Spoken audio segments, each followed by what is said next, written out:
Namaskara and welcome to BIC Talks, a podcast brought to you by Bangalore International Centre, where we present conversations that move, inform, and encourage discourse.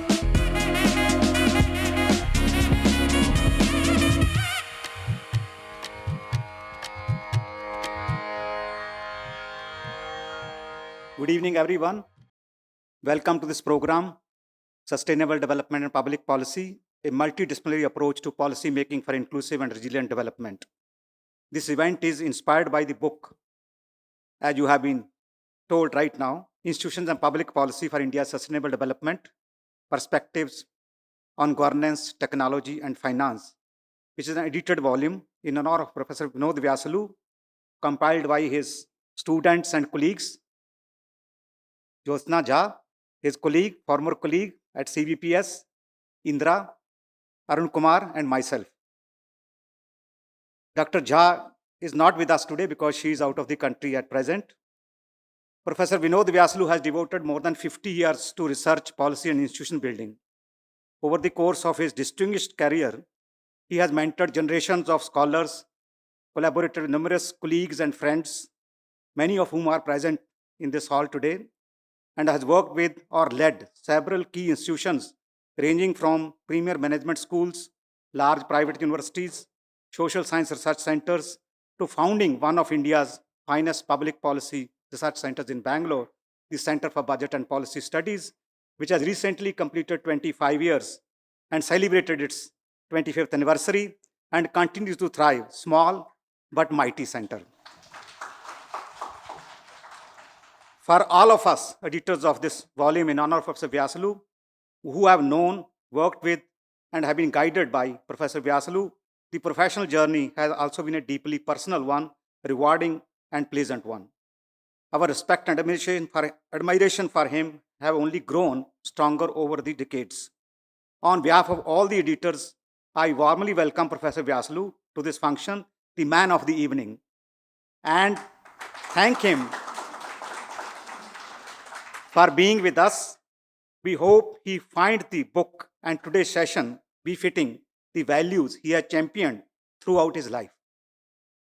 The thought about putting this book together in his honor occurred to me in early April 2022. I discussed with my colleagues Indira, Arun and Jyotsna, and they were more than happy to join hands and committed to this endeavor. We are deeply grateful to all the contributors, many of whom were mentored by Professor Vyasulu or inspired by his work. The volume brings together 3 generations of researchers and policymakers in one place.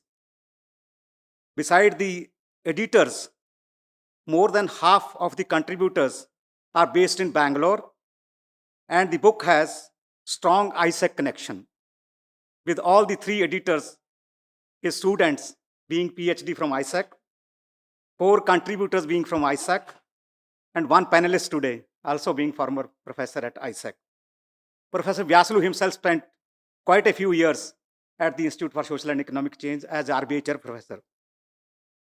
Dr. Ashok Dalwai, who is with us today, the chairperson of the ISEC governing board, is here today with us. I'm very happy that he has made it possible to join with us. Thank you and welcome. Yeah. The overarching theme of the book is sustainable development. Undoubtedly, one of the most pressing concerns of our times. Globally, we are facing confluence of challenges: climate change, deepening inequality, unsustainable growth models, and persistent poverty and unemployment. We must reimagine how we define and pursue development, and sustainability is central to this redefinition. Yet, it's a complex and evolving paradigm requiring diverse approaches in interdisciplinary perspectives. The book comprises 13 essays. In addition to introductory chapter by the editors, it presents varied perspectives on the critical drivers of sustainable development, governance through robust institutions, technological readiness, and accessible finance. Technology, often viewed as a transformative force, derives its true potential from the institutional policy ecosystem in which it's embedded. Institutions, both formal and informal, shape development outcomes, and public policy plays a vital role in guiding us towards sustainability goals. The topics covered in this book are wide-ranging: household production, COVID impact, ICT use, public sector governance, farmers' access to credit, financial inclusion, dairy value chain interventions, individual insolvency, banking policy, MSME ecosystem, political economy of maps, and access to school education. A people-centric perspective anchor the volume throughout. To bring this book to life, the editors had many online meetings and one physical meeting in Bangalore. Within a year, we had a draft manuscript ready for internal and the publisher's review. After multiple editorial revisions, a publishing contract was signed in December 2023. The final manuscript that was submitted in March 24 and was copy edited by the publisher by July 24. The book was published online in November 24 and made available on Amazon. Fearing that Professor Vyasulu, ever the vigilant reader, might discover the book before we told him, we organized a private book function at his home on December 12, 2024. Indira and Arun joined in person, while myself and Jyotsna participated online. We presented to him printout of the e-copy of the book, and the PDF became available only in April 2025, and all the contributors received their copies only in May 2025, that is last month. As Dr. Shobha Raghuram, one of the contributors to the volume, wrote to the editors because she's not able to be with us today, this book was created with deep respect and affection for Professor Vyasulu. It went through 5 rounds of revision, and the time investment was significant. That it was kept a secret for nearly 2 years only adds to its special significance. We are thankful to every contributor who helped us keep that secret from Professor Vyasulu, even while remaining in touch with him. To quote Dr. Shobha Raghuram once again, sometimes it is the process that matters more than the product, which then becomes a symbol of celebration of a public intellectual like Professor Vyasulu. We are honored today that we have with us Professor Vyasulu's own teacher, Padma Shri, Professor K.L. Krishna. Yeah, thank you, sir. Welcome to the function. Thanks for accepting our invitation.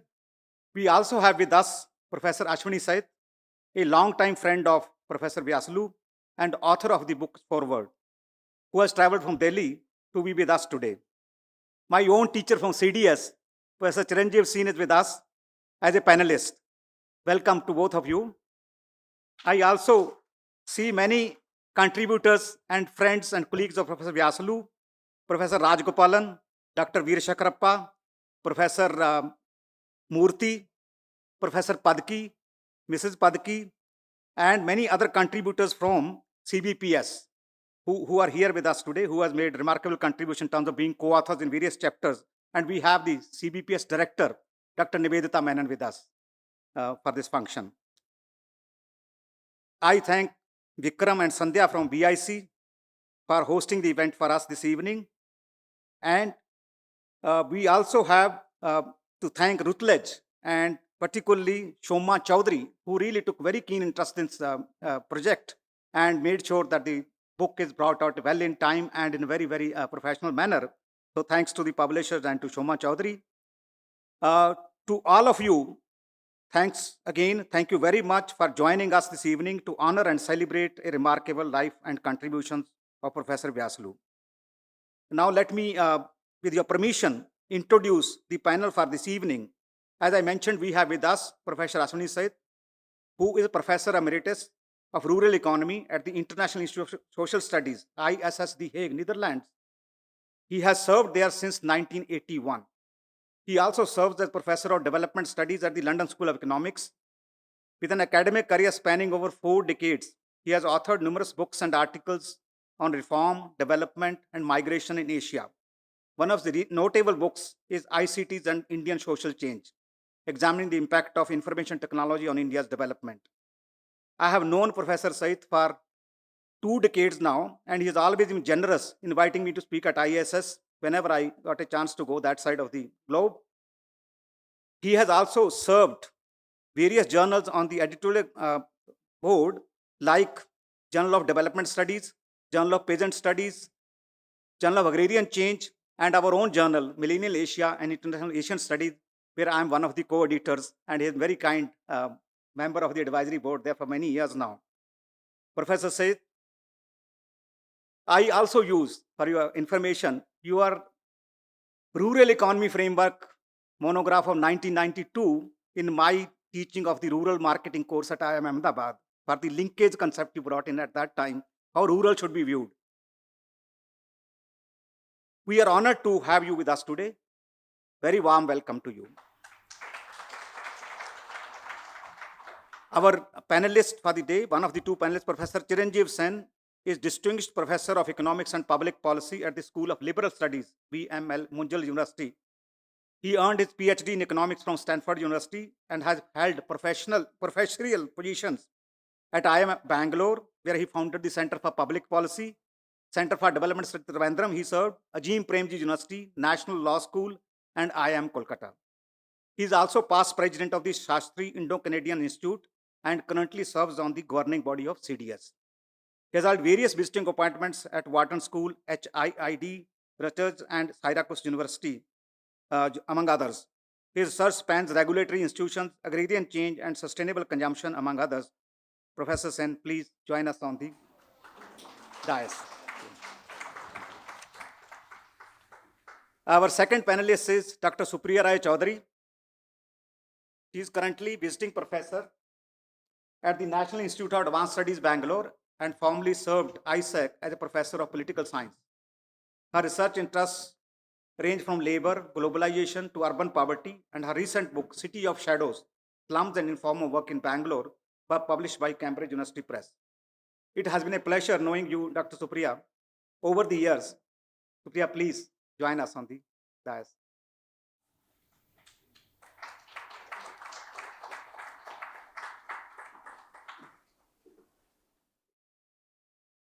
And our moderator of the session today is Mr. Gurucharan Golarkeri.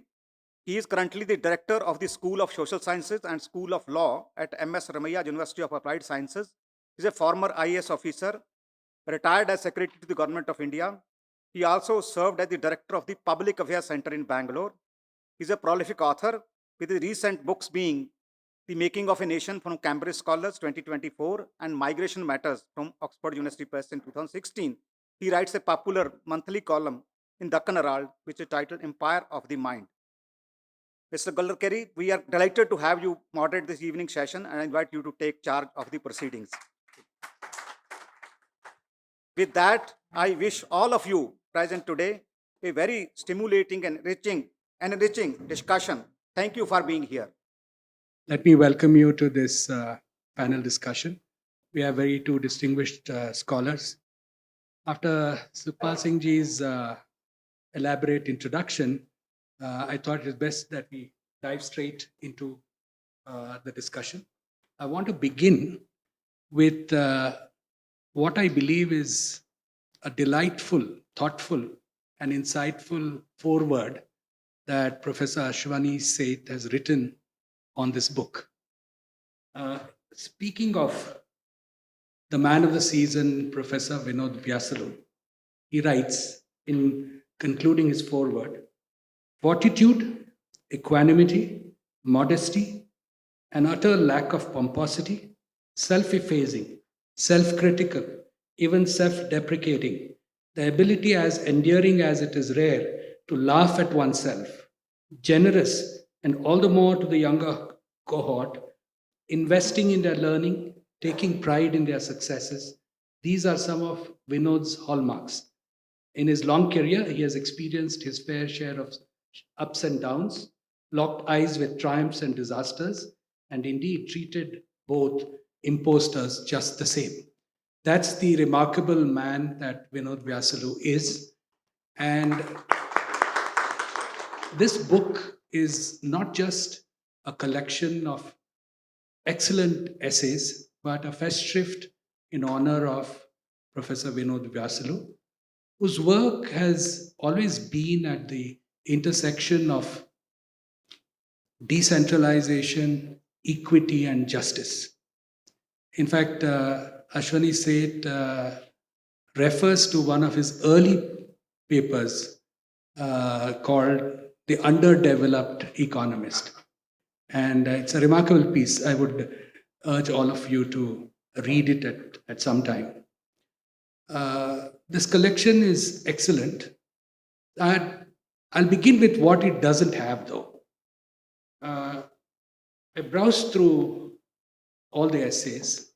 The one thing that perhaps we should reflect on is how do we build community agency? Because if sustainable development is about a global problem requiring local action, community agency or the push from below becomes extremely important. So I want to begin with this question of what transformations in the public policy and the institutional framework that India has do we need for sustainable development to actually make progress in India. I'll begin with Dr. Supriya Rai Chaudhary. I'd request you, madam, to speak 5 minutes on what your own views are on the book and then attempt an answer to this question. Thank you very much. And like the rest of the audience, I'm also really pleased to be here, and it's a privilege to speak on the occasion when we're all, giving a tribute to Professor Vyasulu. Professor Vyasulu has been described as academic, institution builder, etc., etc. To me, he's more like an institution himself and sort of combines in himself, scholar, academic, of course, institution builder, but over and above everything, a very humane person, very kind person. He's the first person actually I interacted with when I came to Bangalore 3 decades back looking for a job. And you'll remember just his whole generosity and openness in talking to me and trying to help me is something that has stayed with me all through the years. Now, to be very brief about the book can be described as a fairly extensive review of India's developmental experience over the last few decades.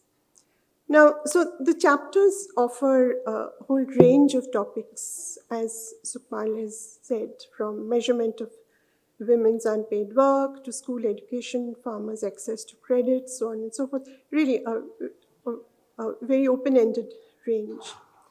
And I liked the way the editors laid out the book's conceptual framework, which is that growth rates have been high since liberalization, but India's record on equity and human development has not been commensurate with the high growth rates, indicating flaws in policies and institutions. And as I see it, the book does is to use an institutionalist framework of analysis. So a whole wide range of institutions are used as a window to the developmental experience in India, using the growth equity imbalance as a framework, and very importantly, using the SDGs, the Sustainable Development Goals, as the overall goal and an index of measurement. So there are 3 main anchoring themes which seem to run through the chapters: technology, governance, and finance. And I was particularly struck with the newness of research in some of the chapters.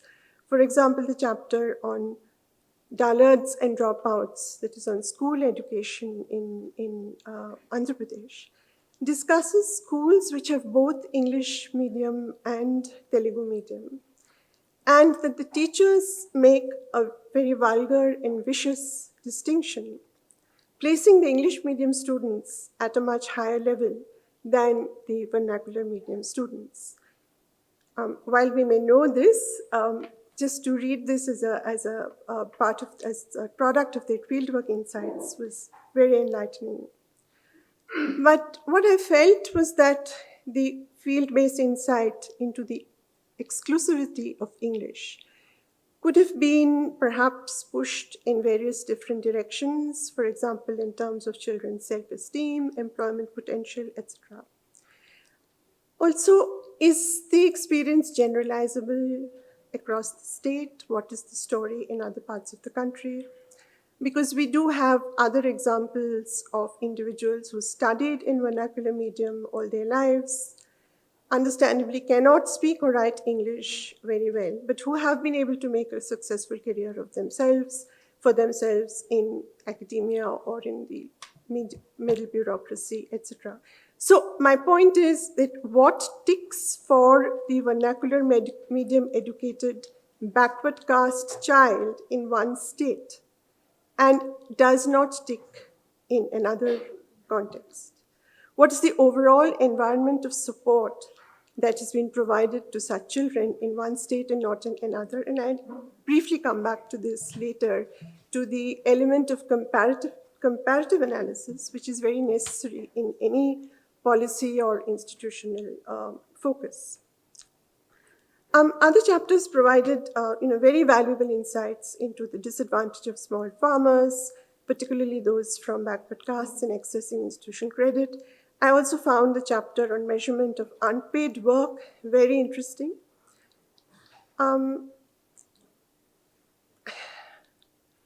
Women's unpaid household care work, its measurement and its potentially significant place in the national accounting system is a very central question for feminist economists.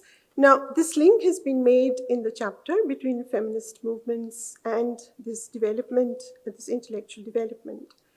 However, women's unpaid work is also the foundation of what is known as social reproduction theories, which is very briefly, which talks about the double burden of women who work for a low wage within the capitalist industrial system, and who also within the household for non-wage work produce a laboring class, which is necessary for the creation of value within the capitalist industrial system.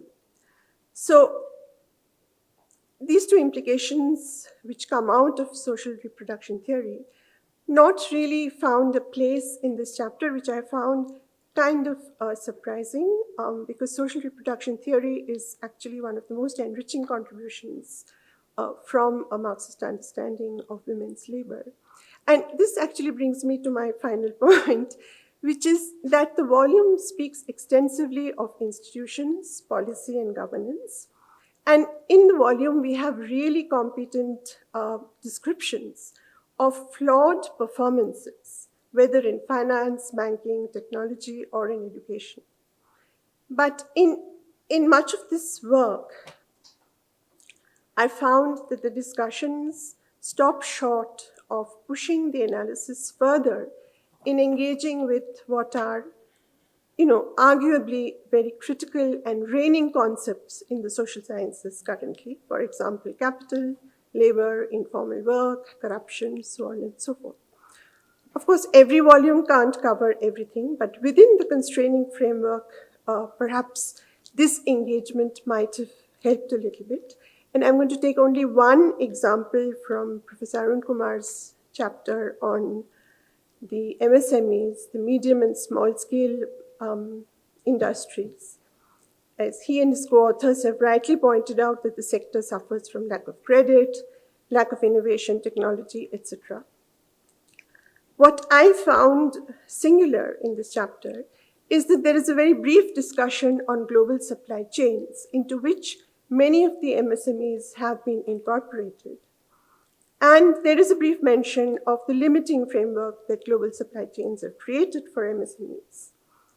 But we don't get a sense of how foreign direct investment and multinationals within the global supply chain framework have used MSMEs, for example, in textiles and apparels exports, whose functioning and growth now completely depend on the global markets, orders, and of course now on tariffs. So the debate basically on should MSMEs be a part of global supply chains, and what is the impact in terms of vulnerabilities of labor or even of capital. These were some of the directions in which the argument could have been pushed, but I didn't see that. Also, MSMEs in Bangalore, and that's the empirical evidence from which you have drawn, have developed in an earlier age as ancillary to the public sector. And as the public sector declined, orders from state-owned enterprises shrunk, leading to the decline of MSMEs. And even other forms of competition have worked against small enterprises, for example, in the automobile sector, which you have discussed. Competition, again, from multinationals and imports have kind of swallowed up small-scale enterprises.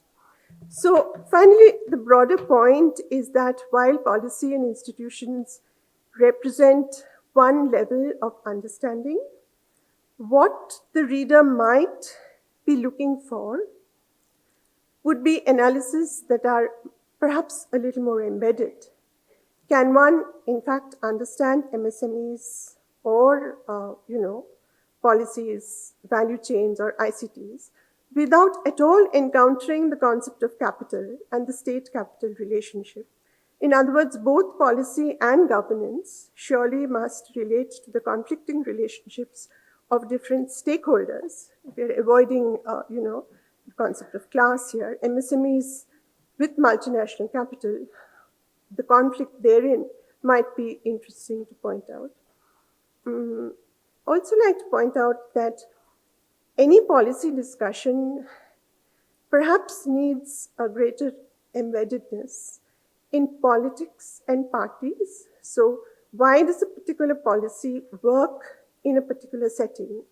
And the same sector becomes a wasteland in, other states. What is the political and political party implications of this element of governance? So the governance-politics relationship, I thought, was a little bit less looked at to some extent. The one example which came to my mind in this politics-policy relationship was, in yesterday's Hindu, there was a report on a boy who, from a rural district in Karnataka, he comes from an underprivileged section of society, has got admission in IIT Kanpur. And this has been possible not just because of the role of his mentor in school, but because of a particular institution in Bangalore called the Rashtrottama Parishat in Bangalore, which offers free PU education and coaching for IIT JEE to promising students of rural backgrounds. So obviously this institution is a huge beneficial intervention on the part of policymakers. Why is it possible, again, to repeat the question which I asked earlier, why is it possible for some states to do this intervention in the education sector, while in other states this is really a wasteland of corruption, nepotism, just lack of interest of policymakers? I come from West Bengal, so the example is very high in my mind as to what is happening in education. So again, in other words, what I'm trying to say is that governance cannot be disconnected from the question of what kind of political regime enables or facilitates good politics, good institutions. Do political parties make a difference? And I think that embeddedness needs to be worked out in the analysis, because ultimately what we're looking at is a democratic framework where obviously governments in some states are being pushed towards more accountability, more welfaristic kinds of interventions than in other states. Of course, now there is a huge debate on welfare itself, but I will end here. And once again, Professor Vyasulu, thank you very much and all of you, thank you very much for inviting me. It's been a pleasure, and hope to be in touch with you. Thank you. So, dear friends, it's a great pleasure for me to be here and an honor to be present on this very special occasion. Especially so because we are gathered to honor Vinod Vyasulu and recall his great and valuable contributions. It's a special pleasure for me because I've known Vinod for many, many years. We actually met when we were students in Delhi School of Economics. And that's where economics really began for us, both. And it's really difficult to think about an occasion like this without reflecting on the way life has been and in the way economics has evolved in this period. Vinod, of course, this book, I won't say too much about the contents. Sukhpal has told you what the contents are, but just to note that there are 22 contributors. And they've gathered together and produced 14 chapters in honor of Vinod, which is a reflection on the breadth of his coverage and interest. But it's good to know that when you come together to honor a person like that, it's really, you cannot think of this occasion without some tinge of emotion, some tinge of sentimentality. And I remember a similar occasion, because when someone comes like this and says, oh, the first shift in your honor, it's almost like saying goodbye. Thank you and goodbye for all the things you've done. And so I remember an occasion, similar occasion, I happened to be present when the great economist Albert Hirschman was being honored on his 80th birthday. It was a seminar like that, and at the end of it, Hirschman stood up and addressed everybody, and he said, yes, I'm aware that there is an air of finality about this. It's like, things must end. So because of that, just yesterday, I sent to the publisher my book entitled Last Essays, Volume 1. So this is just to say, that it's really not an end of your professional contributions. We expect you to contribute much, much more. Now, what I want, before I come back, and I'll have to say a few things about in general, because the book, is very diverse. There are many, many very serious articles which need to be read carefully. And they are all scholarly works. So it is not really fair on me to come and talk in depth about any of them, because most of you wouldn't have read the book. So what I'll try to do, and I was going to read out all the topics, but you know the topics. It's very, very varied. But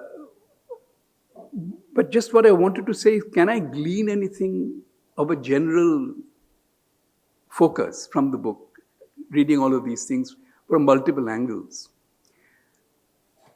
Well, all of them are really trying to make sense for us as to what has happened to Indian economy, in the period after 1991. That is basically the purpose of this book. And we're all struggling to understand what's happening. And as you can see from assessment after assessment, the record is mixed. There are many areas in which the Indian economy has done well. Everybody acknowledges the growth, the material prosperity, and so forth. But when you look at it particularly from the lens of social development, the SDGs indicators, from that angle, there is a whole series of complaints that we've fallen short. And as mentioned, take any of them, inequality, poverty, the large number of areas. Of course, this book doesn't deal with some of the core industrial topics, except for the MSME article, doesn't really deal with all macroeconomics. It deals with cases impinging on social development. But still, we can see what's happening. And you can see that there is something that is not quite clicking. What is it? Why is it happening? And that's really the next step for us to find out what to do, what's going on. And so I will reflect a little bit on this question and share with you what I think struck me as important. I found in a number of these essays mention of values. For example, Shobha's article really highlights the fact that the framing of policy in the olden days used to have a very strong value commitment. The value commitment that was embedded in the Constitution, which meant that we should be thinking about the poor, thinking about their livelihoods and so forth. Over a period of time, this commitment to values has dissipated.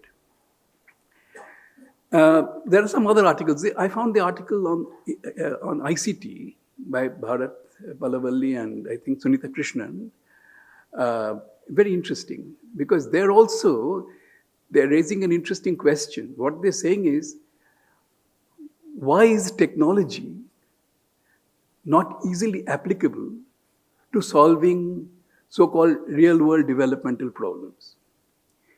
And what their analysis there is that they use a psychologist's term of framing, and I hadn't heard of this gentleman before, called Lakoff, but very interesting. And essentially what he's saying is that a framing of an issue is like a paradigm. It sets the limits in which you think. And if you think about the way the economic development and economic problems have been framed, you will find that in the post-1991 period, the framing has been efficiency.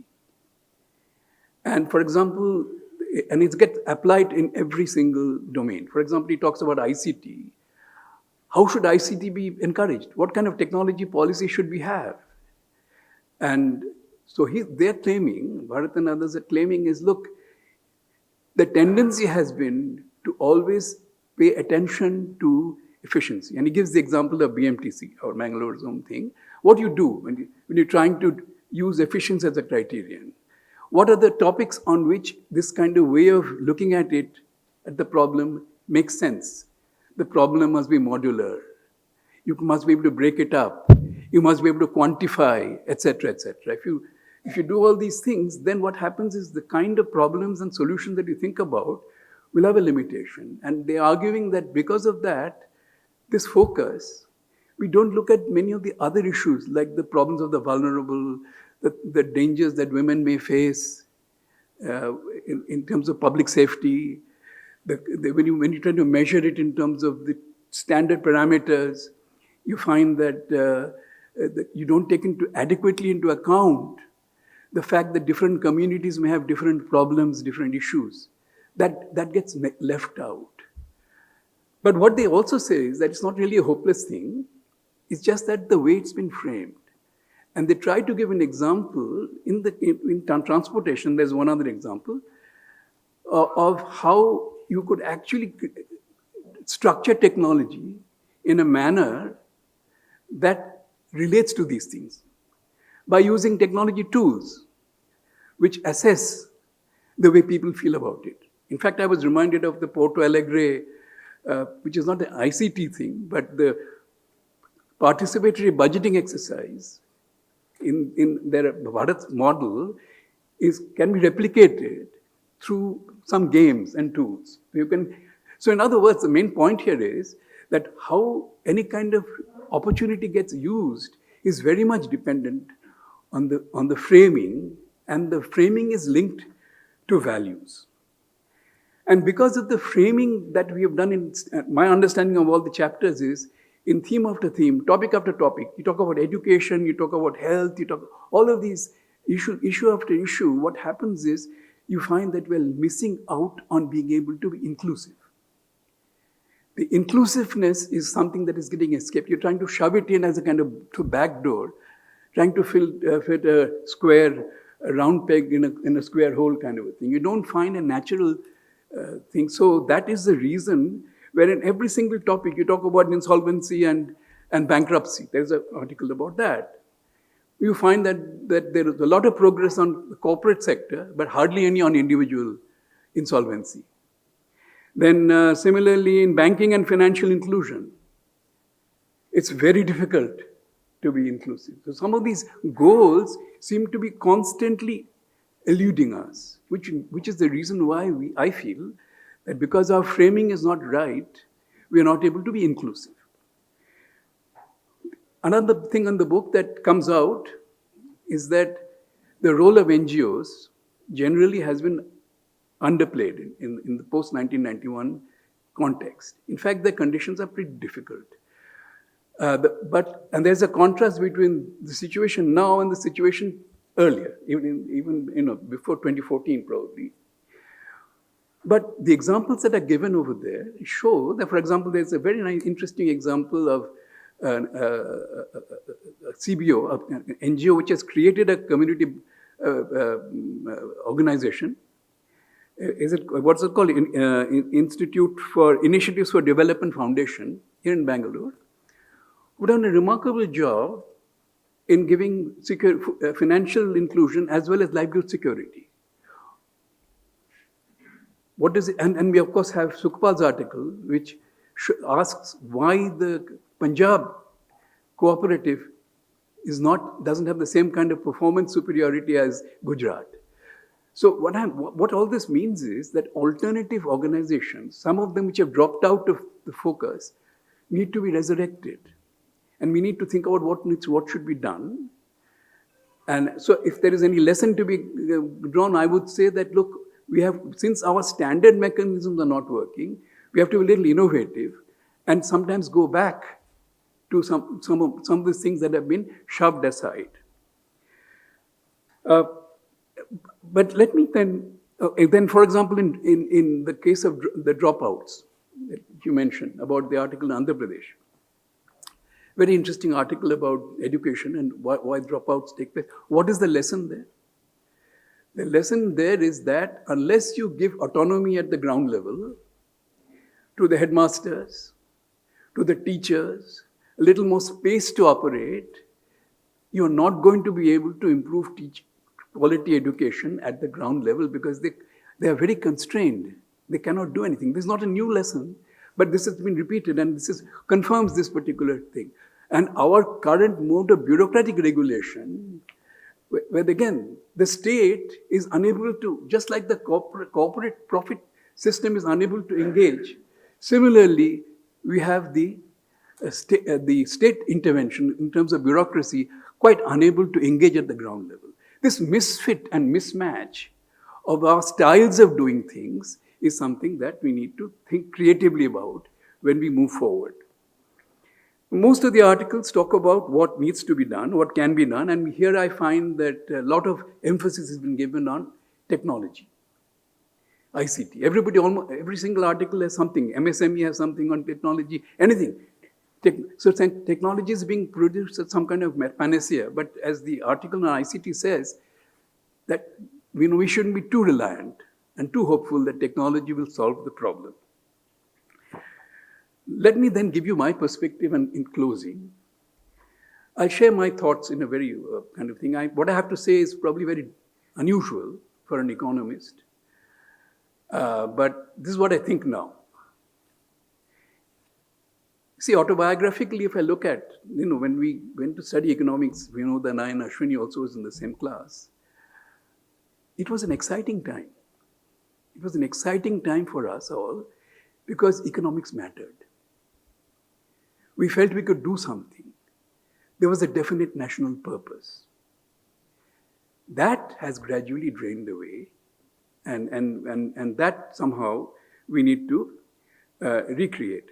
So what I would like to say is the following, that if you look at on a creative end, what has, in fact, this years after 1991, this lurch towards markets, what kind of market society has it produced? And if you look at it that way, we will see that our entire domestic ideology, mind space, is moving away from human values, as Shobha had noted.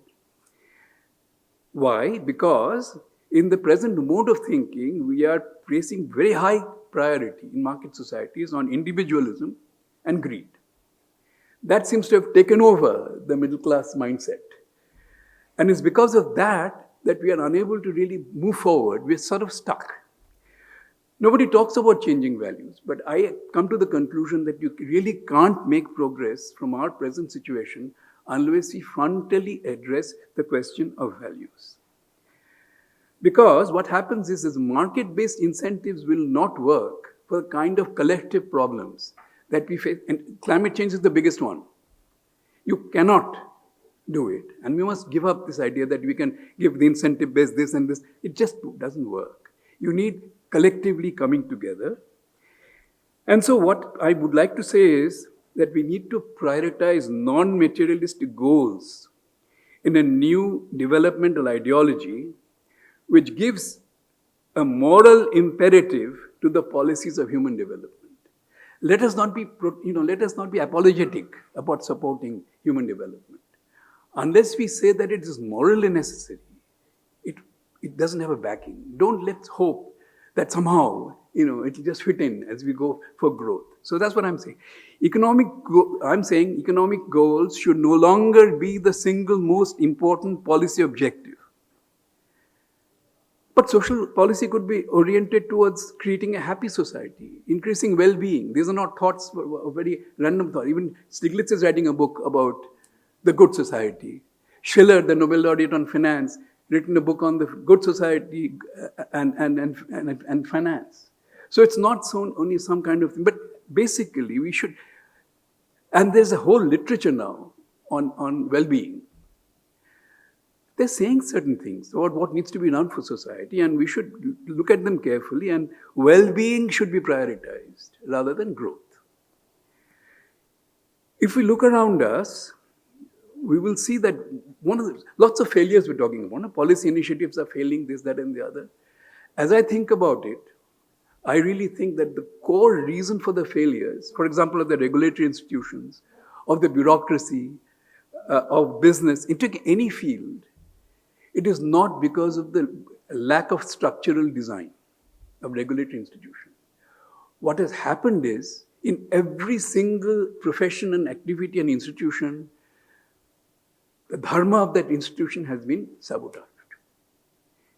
People do not follow the ethics of the profession, neither in medicine, nor in academics, nor any field, neither in bureaucracy. So there's no point complaining about corruption. You see, if you cannot really hold on to some deep-rooted values that give you that strength, where will you do it? Now we talk about planning, going back to the world we were when Vinod and I first met. It was a different atmosphere. Today you can say it was planning, but it wasn't planning. Actually, it was nationalism. Most of us did what we did or felt what we did was that we were motivated by nationalism. So the underlying value was nationalism. Before that, in Gandhi's and others, what was the motive? Not economic development, material prosperity, freedom. I'm finishing. So essentially what I'm really saying is that both the ideology of nationalism and freedom have lost their bite. But we must not forget that they must be replaced by comparable values. And efficiency is no substitute for that. Last point, I'll end that. See, the issue, for example, one of the things that strike me about political economy. The single most important thing in political economy, as I see it from my perspective, is that there is a global assault on the middle class. The middle class is getting decimated everywhere. And symbols of it are the attack on the bureaucracy, the privatization of public sector, the autonomous, we're killing the NGOs. All of these are spaces where independent middle class could play a social role, independent of whether they had money or not. So that space is being eaten up. Why is that then attack not only in India, everywhere against expertise? Why are we not publishing statistics regularly? Why are we complaining if the surveys produce something different? It's because today's capitalism does not want or does not need independent middle classes. So what the neoliberal reform has done actually is not only finish the state, but basically finish nationalism. And we essentially you cannot have a bourgeois democracy if there is no bourgeoisie. So if the middle class is disappearing, so why should we be surprised if oligarchy is coming and everywhere in the whole world authoritarianism is coming? Because there is no independent middle class with any kind of muscle. So I will end with that and simply say that, look, final point. If you want to move further, I will now openly say that you cannot have a new ideology which is not founded on spiritualism. That, let's be upfront about it. You cannot build it on materialistic pretensions. You have to make it. And how? It's not as if it wasn't there. If you read 100 years ago, you have Rabindranath Tagore talking about this nationalism. His magnificent essays are even today relevant. And what he's saying is that yes, the teachings of Guru Nanak, the teachings of Kabir, the teachings of Chaitanya, these are the things that will give you the ingredients for humanistic development. So let's embrace them. How? We'll see. But it has to be through education. Thank you very much, Professor Chiranjeev Sen. You've raised several questions which go way beyond the book. But nonetheless, in defense of the editors, I just want to draw attention to the audience that in an excellent chapter, the very first one, Challenges of Sustainable Development in India, the editors have actually covered many of the issues that you speak of. And in conclusion, they arrive at somewhat the same kind of conclusion that you referred to. India has much to learn from itself. Challenges of sustainability are formidable. Issues of understanding development from people's perspective and ethics and gender is important. The real question is how to go about it. So I'll now call upon Ashwani Seth to please come and give his perspective, perhaps how India looks from outside. It's a pleasure to be here, also an honor. Obviously, Vinod, but I see here also something which there are four of us here from that same batch: Chiranjeev, Vinod, Ajay Tanka, myself. Ajay is here, very much so. And there he is. Ajay is not only here, but Ajay is here with Famil. So, and I would also like to say that the four of us who were in the batch of 1967-69 at the Delhi School of Economics were fortunate enough to be the first set of students of Professor K.L. Krishna when he was at Delhi School of Economics. So it's an honor to be here in his presence as well. So it's a special occasion. And of course, I would like to congratulate the authors and the editors. I think it's a festschrift is always a wonderful thing to do. Well, let me rephrase that. It's a wonderful thing to receive. To do is a bit more difficult. And I think that's why I think it's hats off to all of you who persisted and carried on in this enterprise. It's very valuable. It's a set of essays. I think it's a set of essays. So essays will have their own character. There's the whole idea. You see the range and the width and the approach of different authors. And what brings them together is that they are brought together by Vinod Vyasulu. And so you have your own perspectives, and nothing is meant to be the final piece of work. It's not meant to be, so they really are statements in their own right. And that's how they stand. So please have a look with all I don't know of a paper which is a perfect paper so far. I've been in the business only for 60 years, so I'm still looking. But please read the book and read each paper with an open mind and see what you think. And I think you will come away from it having learned quite a lot. Now, that's on the book, but Vinod and I go back a long way. Chiranjeev, you said you together in college. Vinod and I go back to school days. We started our school together. So that's rather a long time, so I can share secrets, which I perhaps shouldn't.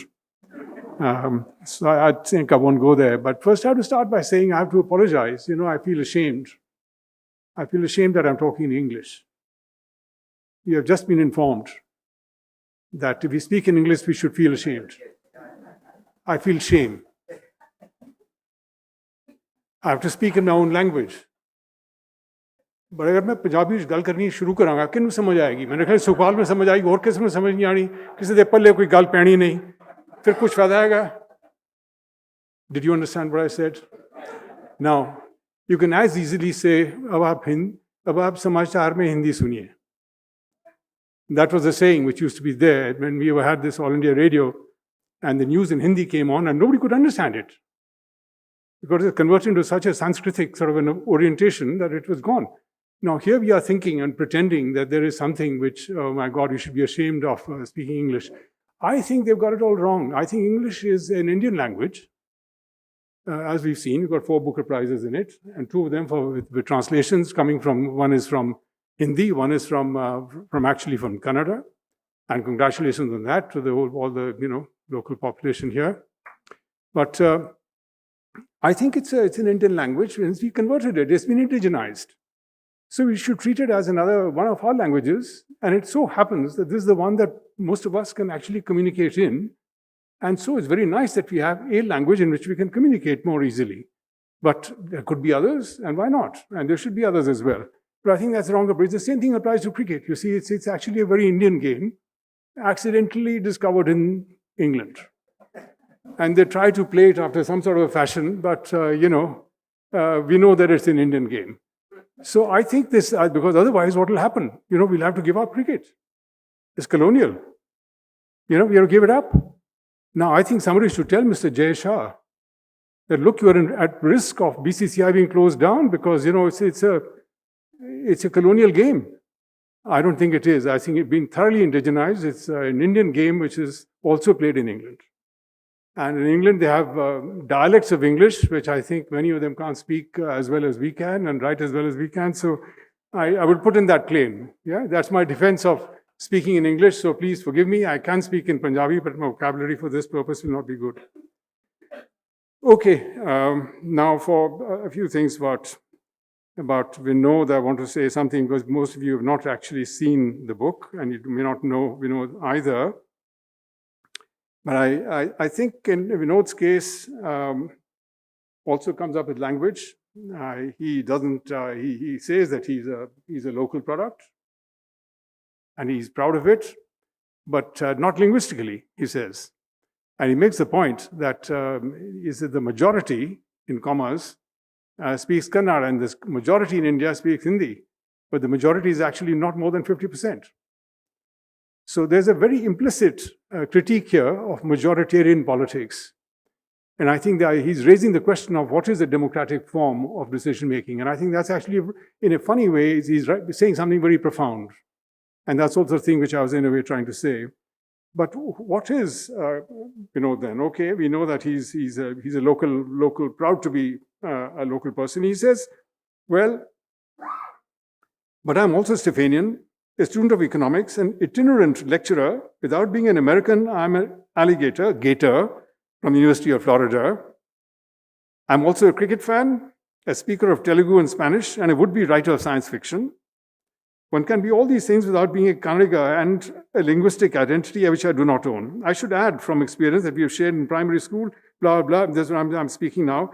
So he does all these things, but he also apparently he's written an essay which has been converted by your friend, Paraki, into a play. This is on the Dunkel Report. And the Dunkel Report has been converted into a play and it's been performed here, there, and everywhere, also in India and Delhi. And so now there you are. That's another thing. And I can also reveal to you that we went together in college, and this goes back to 1966, 67. I was the secretary of the Economic Society then. And I thought that it would be a good idea to have an essay competition. And so we had to have a list of topics for essays, and I think Vinod and I were sort of confabulating here and there, and he was insisting you should actually have an essay on Vedic mathematics. So he's also got an interest in Vedic mathematics, you see. So it's good insurance these days. Vinod, it'll keep you in good stead. So don't forget that, Vedic mathematics, you put that in. Now, look, I spoke earlier about the contribution of one of the fundamental things, I think, building an institution which lasts for 25 years. And the test of sustainability is that you step out of it and it still continues. I think that's the main thing. and I think is flourishing. And I think that is a remarkable achievement, especially when it's something which goes against the grain a lot of the time. It asks difficult questions. And I think that's very important in the current times, in all times. Now, I think some broader things. I don't want to say anything about the book. I saw the thing in its earlier incarnation. I read the essays. I learned from them. I enjoyed them. I know many of the persons who've written them, but many I don't. So I congratulate you all on that again. But I do want to say something which is a bit different. It links up with what Chiranjeev has brought, the broader theme, and I want to share that with you. You know, it's too easy to get locked into the belly of the alligator. I think it's no pun in relation to Florida, but you know, too many unfortunate souls have ended up in the bellies of alligators in Florida. But I think what I'm saying is that there's life inside the belly. So what is the alligator? Alligator is the growth paradigm that we have. Growth. GDP is this, that, and everybody's then thinking within that, oh, you know, some improvement here, some improvement there. That's life inside the belly of the alligator. Can we do this? Can we do that? But where's the ship going? Where is it all going? You're inside the alligator's tummy. So is that a good place? I mean, so I'm being slightly cynical, but I think purposely so, because I think we have to have a conversation between the macro, the larger theme, and the day-to-day themes. Otherwise, we're locked in the day-to-day themes, whereas the whole ship is actually moving in a different direction. So I think that's the point one of the things I want to say here.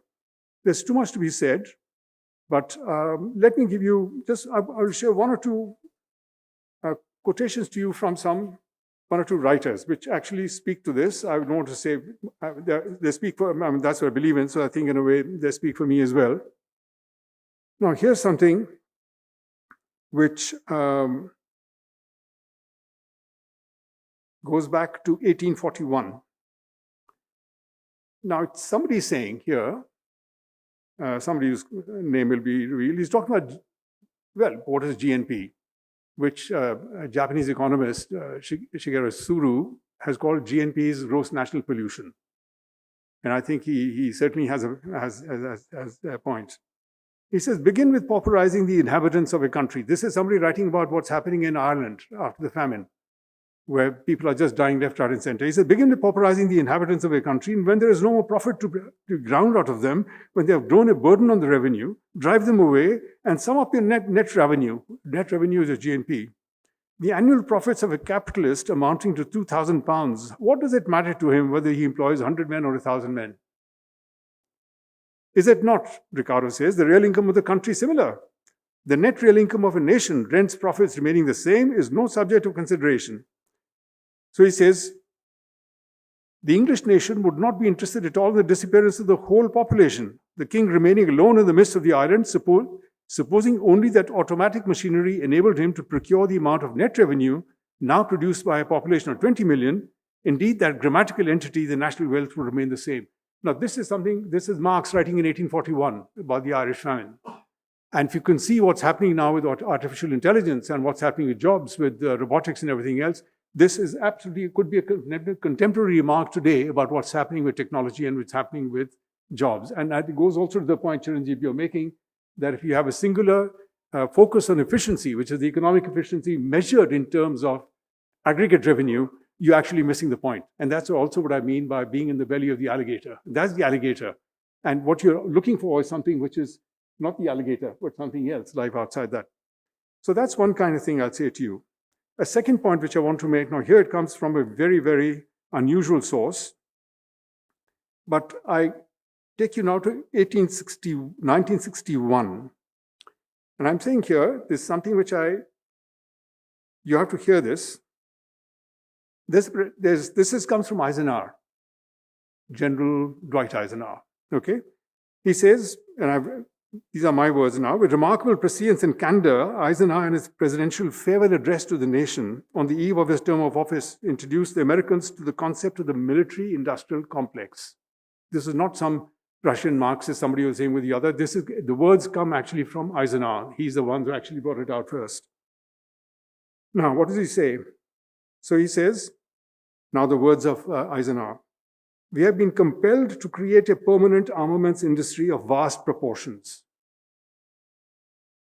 Added to this, 3.5 million men and women are directly engaged in the defense establishment. We annually spend on military security more than the net income of all the United States corporations. This conjunction of an immense military establishment and a large arms industry is new in the American experience. The total influence, economic, political, even spiritual, is felt in every city, every state house, every office of the federal government. In the councils of government, we must guard against the acquisition of unwarranted influence, whether sought or unsought, by the military-industrial complex. The potential for disastrous rise of misplaced power exists and will persist. We must never let the weight of this combination endanger our liberties or democratic processes. We should take nothing for granted. Only an alert and knowledgeable citizenry can compel the proper meshing of this huge industrial military complex of defense with our peaceful methods, our goals, so that security and liberty may prosper together.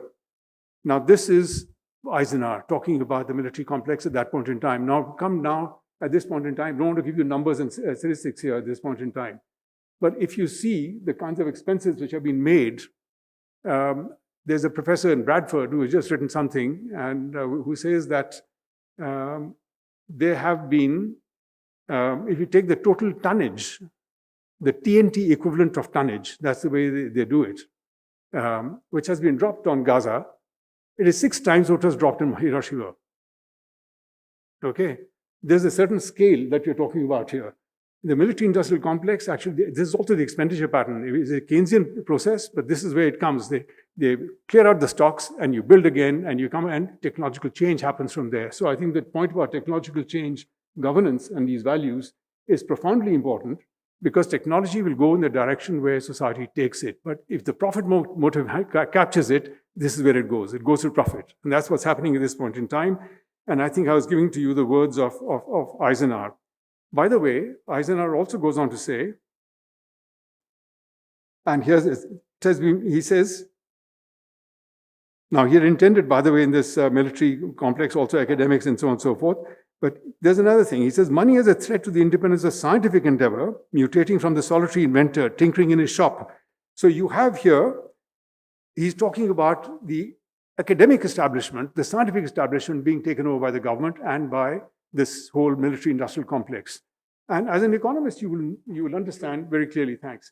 You will understand very clearly that, if you set up a big company and you say, we are investing billions into it, maybe something will come out of it. Not good enough, too much risk. So what happens? You get the money from the government. And whichever one actually then wins, in the sense that you actually have a breakthrough in some university or the other, the private sector steps in. So you get something in which you are getting the results of that entire investment, which comes from public sources, back into yourself, actually for profit making, without the expense of having to fund the whole thing yourself, with the risk involved in it. Now, this is the kind of a contractual problem which is there institutionally in this, and that is what is driving a lot of this, the economic things that are happening. So I wanted to mention these points here because I think we are in the middle at this time we are in the midst of a global crisis, which is, we are going in a direction which we have not seen before. It's a drive from democracy to plutocracy, from economy to plutonomy. It's not business as usual at all. So I think much though I'd like to say and think that policy and micro-level policies are extremely important, and looking at all this and institutions, I firmly believe in that, because from there you come the value system that you want to generate. It's through that you will get it back, and that you have to carry, but you have to carry it further into the macro plane. And I think the essence of it all lies in a politically sensible, in a politically mobilized, empowered citizenry. And that's where our real problem, in a way, at this point in time, I think, is that division between 99 and 1. In fact, it is 9999 and 1. It is over 10,000, if you see, because the inequality actually keeps rising. You go from 1% to 0.1% to 0.01%, the curve goes further and further up. And I think that's where finance dominates. Both the themes of governance and so on, is finance which comes in and runs the show. I would suggest that I think there were lots of comments made about the book. It suggested, when I heard Supriya speaking, And that if you follow your suggestions, Supriya, clearly all these editors have to write, the authors have to write a second volume to take account of your criticisms. So my suggestion is when you do that second volume, by paying respect to her comments to you, maybe you will do it on this macro dimension, which locates India within this global scene at this point in time. But Vinod, thank you for setting up this institution, for staying the course. And I think that's wonderful. And don't forget Vedic mathematics and put it down, because I think you will need it at some stage or the other when you're walking around on the street. And so thank you very much.